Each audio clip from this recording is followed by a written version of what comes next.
Hello friends, welcome to our channel Snacks Box. Egg gravy ரொம்ப சூப்பராக இருக்குங்க. நல்ல டேஸ்ட்டாகவும் இருக்கும், ரொம்ப ஈஸியாகவும் செஞ்சிடலாம். இட்லி, தோசை, சப்பாத்தி, இடியாப்பத்துக்கு மட்டும் இல்லாமல் ஒயிட் ரைஸ், வெரைட்டி ரைஸ், தேங்காய் பால் சாதம், ஜீரா சாதம்னு எல்லாத்துக்குமே சூப்பர் மேட்ச் ஆகிற இந்த எக் கிரேவி வீடியோவை ஃபுல்லாக பார்த்துட்டு பிடிச்சிருந்துச்சுன்னா சேனலை மறக்காமல் சப்ஸ்கிரைப் பண்ணி வச்சுக்கோங்க. இப்போ வாங்க வீடியோக்குள்ளே போகலாம். நம்ம செய்கிற எந்த ஒரு விஷயமும் ஹெல்த்தியாகவும் இருக்கணும், டேஸ்ட்டாகவும் இருக்கணும். அதுக்கு நான் ரெஃபர் பண்ணுறது மண் சட்டி தாங்க. ஸோ மண் சட்டி வச்சாச்சு. ஸ்டவ் ஆன் பண்ணி நல்லா சூடானதுக்கப்புறமா 2 டேபிள் ஸ்பூன் அளவு நல்லெண்ணெய் சேர்த்து அதில் ஒரு துண்டு பட்டை, 2 கிராம்பு, கல்பாசி கொஞ்சமாக, நிறைய சேர்த்துறாதீங்க, கசப்பாயிடும். இது கூடவே 1/2 டீஸ்பூன் சோம்பு நல்லா பொரிஞ்சதுக்கப்புறமா ஒரு 7-8 பூண்டு, அது கூடவே 2 பெரிய சைஸ் பெரிய வெங்காயத்தை ஃபைனாக சாப் பண்ணி சேர்த்துக்கோங்க. இப்போது இந்த வெங்காயம் நல்லா வதங்கி வரணும். நல்லா கோல்டன் ப்ரௌன் வந்துடணுங்க. வெங்காயம் நல்லா வதங்கினா தான் இது நல்லா டேஸ்ட்டு கொடுக்கும். பாருங்கள், இன்னுமே வதங்கி வரணும். இப்போது இதில் ஒரு டீஸ்பூன் கொஞ்சமாக இஞ்சி பூண்டு ஆட் பண்ணால் போதும், நிறைய வேண்டாம். அப்போது அதோட ஃப்ளேவர் வேறு மாதிரி மாறிடும். ஸோ 1 டீஸ்பூன் அளவு மட்டும் இஞ்சி பூண்டு விழுது சேர்த்து நல்லா வாசனை போனதுக்கப்புறமா பாருங்கள், இந்த அளவு மாறிடணும் கலரு.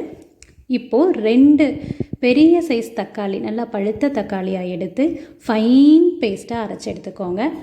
இப்போ இதையும் ஆட் பண்ணி நல்லா சுண்டி வர்ற வரைக்கும், எண்ணெய் பிரிஞ்சு சுண்டி வர்ற வரைக்கும் இதை ஃப்ளேமை கொஞ்சம் கம்மியாக வச்சு நம்ம வதக்கி எடுத்துக்கலாம். இப்போ பாருங்கள், நல்லா திக்காயிடுச்சா.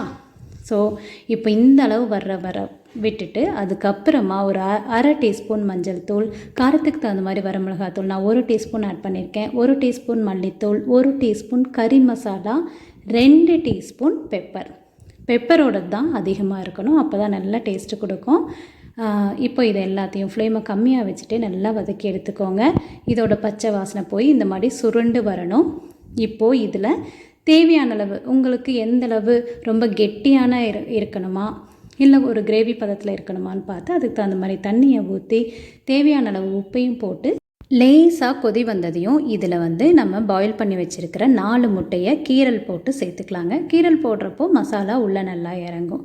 இப்போ ஃப்ளேமை கம்மியாக வச்சுட்டு லிட் போட்டு மூடி வச்சிடலாம். ஒரு 2 நிமிஷம் நல்லா கொதித்து அதோட பச்சை வாசனை எல்லாம் போனதுக்கப்புறமா ஒரே ஒரு டேபிள் ஸ்பூன் மட்டும் தேங்காய், 5 முந்திரி சேர்த்து, ஒரு சின்ன துண்டு தேங்காய், 5 முந்திரி சேர்த்து நல்லா பேஸ்ட்டாக அரைச்சி ஒரு டேபிள் ஸ்பூன் மட்டும் சேர்த்துக்கோங்க, நிறைய போயிடக்கூடாது. இது கிரேவியை திக்கன் பண்ணுறதுக்காக மட்டும்தான்.